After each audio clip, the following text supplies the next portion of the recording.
Cummins here to take your questions ahead of this fourth test here at the MCG. So, as always, if someone wants to lead us off, direct. Pat, you're going to have a 19-year-old making his test debut tomorrow. You made your debut when you were young. What is it like to be a teenager and get the baggy game? Like, what do you remember from that? It's pretty awesome. I spent a bit of the time wondering why or how I was there, how it happened so quick. I just remember being really excited, and I think it's similar to semi this week. Like, just there's a level of naivety that you just want to go out and play like you do when you're a kid in the backyard. You just want to take the game on, have fun, and not overthink it. So that's the message to Sam. That's definitely how I felt as an 18-year-old. I was just really excited, and once the kind of game started, you go into kind of game mode, and it's just like any other game. You guys want to? Yeah, sorry. There you go. Sorry, Yes. So, in terms of people who say, 19, there's no fear, fearlessness. Do you actually have no fear, from your memory? I think you still always want to do well. I was saying this to Sam the other day. I remember as an 18-year-old, I was thinking I got a lot more leeway because I was young, almost publicly. So I almost felt like if I didn't have a great game, it wasn't my fault. It was the selector's fault for picking me. I was like, well, they're the idiots that picked an 18-year-old. So I just, you're so young starting out your career. It's Boxing Day. It doesn't get any better than this. So just enjoy the moment. Yeah. Up the back there, sir. Yeah. Pat, so far in this series, your bowling attack has been able to pick wide the likes of Vikrant Gupta, Usman, and Wicket. Do you think that has been the reason for somehow, the English not leading the series as they have done so well in the last two seasons? I think it's a big part of it. It's been a series where, for the most part, balls dominated bat. Obviously, the guys that you just named there are some of the key players. So, if you can keep the majority of the batting lineup quiet, you're going to win most games. Really happy with how it's been going. With each game, you tinker your plans a little bit as you get more information, but pretty happy with how it's all going. So sometime do you suspect that the law of average will come into place in the last two matches? I really hope not. But they're good players, so no doubt they'll throw some challenges at us at some point. Dan? Pat, is he definitely going to play, and if he does, maybe carry something in to have Yeah, Trav's good to go, so he'll play. Just ticked off some final things today and yesterday. No stress, no kind of worries about injury with Trav. So he'll go into the game fully fit. I don't think you'll see too much management of him throughout the game. He just kind of plays as is, but maybe around fielding, if he's a bit uncomfortable, we will. But he's, fully fit. Just back to Sam and the teenager. Do you think about how much more is in your head playing cricket as a 30-year-old than it was when you were 18, 19? Yeah, I think there's a lot of good and a lot of, sometimes some clutter as well. I was thinking, someone like Usman's twice his age down the other end. I was thinking about that the other day. There's so much value in having experience, and you've seen everything before. But there's almost just as many positives in having that freedom and naivety just to go out and see the ball and hit the ball. So I think they both have benefits.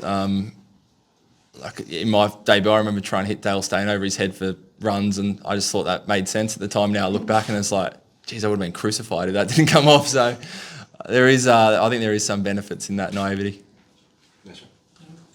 How does this chat there that one of you had in the last couple of seasons, do you think having a very hot first day is going to change the dynamics of the test match? Pitch looks really good, quite consistent to what it has here for the last few years, I think. A bit of grass coverage, feels nice and firm. So they've done a great job here for probably the last 5-6 years with their pitches, and suspect the same this year. See how the heat changes it. I don't know really. We'll get to the ground tomorrow and kind of assess. But it looks like a good wicket. Pat, can you just confirm that there's two changes to the team, Konstas, McSweeney and Hazlewood? Yep. And just you touched on the heat there.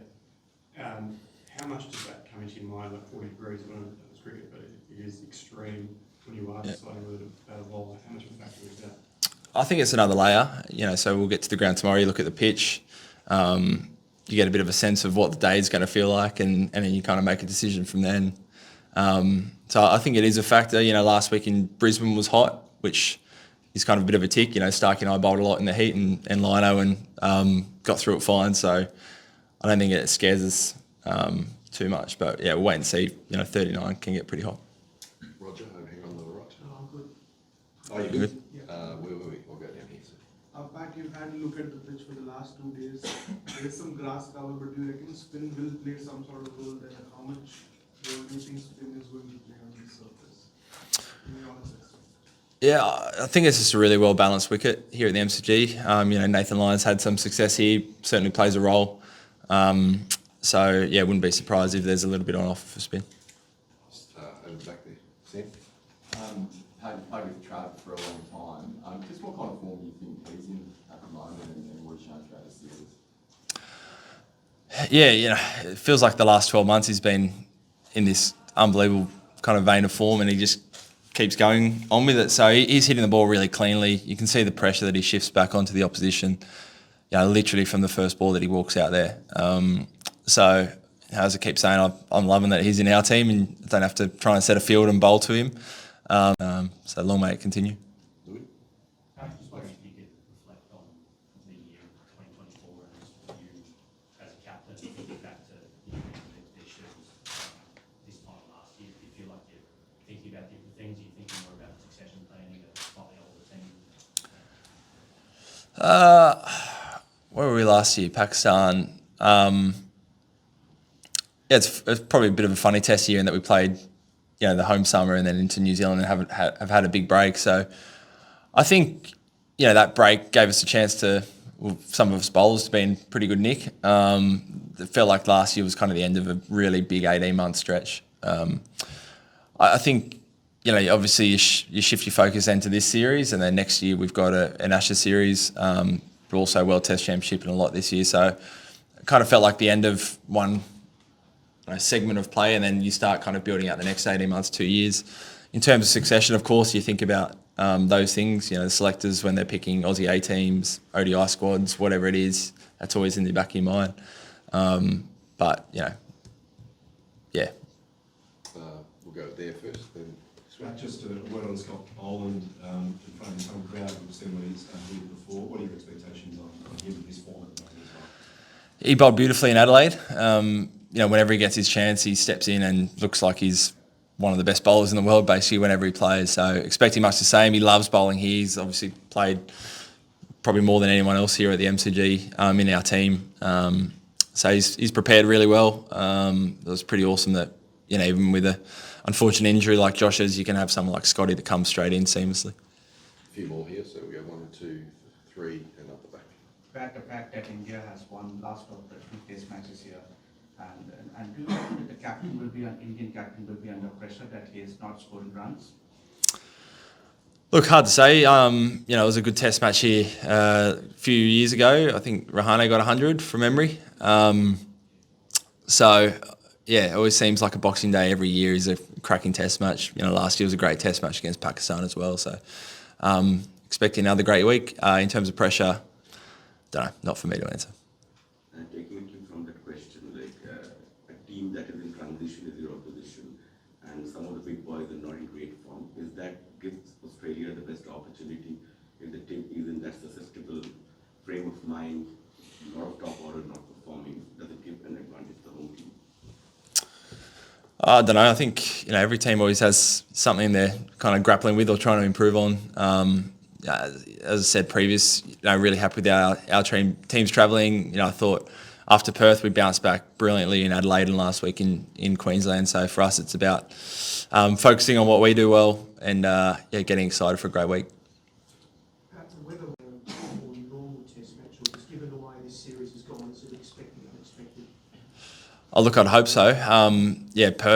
Brisbane was one of the weirdest kind of weather test matches I've played in. So, it'd be nice that that's not as big a factor and you just go out and play, especially with packed house on day one and for most of the test. It's, hopefully no kind of delays. What are the things that you enjoy in being a captain? Because some captains just do on-field tactical stuff. So you've gone much beyond on-field, like setting a culture in the team, or even your cricket for climate. So even So what is it that makes you enjoy it at this stage? Because you've been a captain for a while. What are you now looking forward to do as a captain, and what gives you happiness? I think it's similar to when you're a player, or when just a player. It's my most enjoyable part of playing cricket is playing with your teammates and like working together to try and get a win or overcome a problem. And I think being captain, you get an opportunity to do that, but not just with the players. You do it with the coaches and staff and the other leaders within the group. So I love all that part of it. Discussions around how we're going to go, style of play, what does our environment need, and helping shape that, with the team around me. I've always enjoyed that part of it. And I think the other layer is just seeing some new players debut, seeing Nathan McSweeney debut, seeing, Sam Konstas debut. That really gives me a thrill. And, just seeing guys kind of, you see the people behind the kind of the cricket player and how much they put into it. So when they go out and hit 100 on Boxing Day, you feel that even more, I think, as captain. Just happy for them. 2 to go, Wicket, 1-2. I just want to ask you about Sam again. He had such a golden start to the summer. From the few days you spent with him, you see what the hype was all about. Yeah, I've played a one-day with Sam for New South Wales as well. He didn't play, but he was down there, so I spent a bit of time with him. He's great, just, quite relaxed, good fun, happy to take the, roll along with the jokes and take the mickey out of himself and others. So, we just always encourage him to be himself. He seems relatively like he's got a good head on his shoulders for a 19-year-old. So we're there backing him up. That's a growing cricket family. Just give us an insight on how special it is to have everyone together today.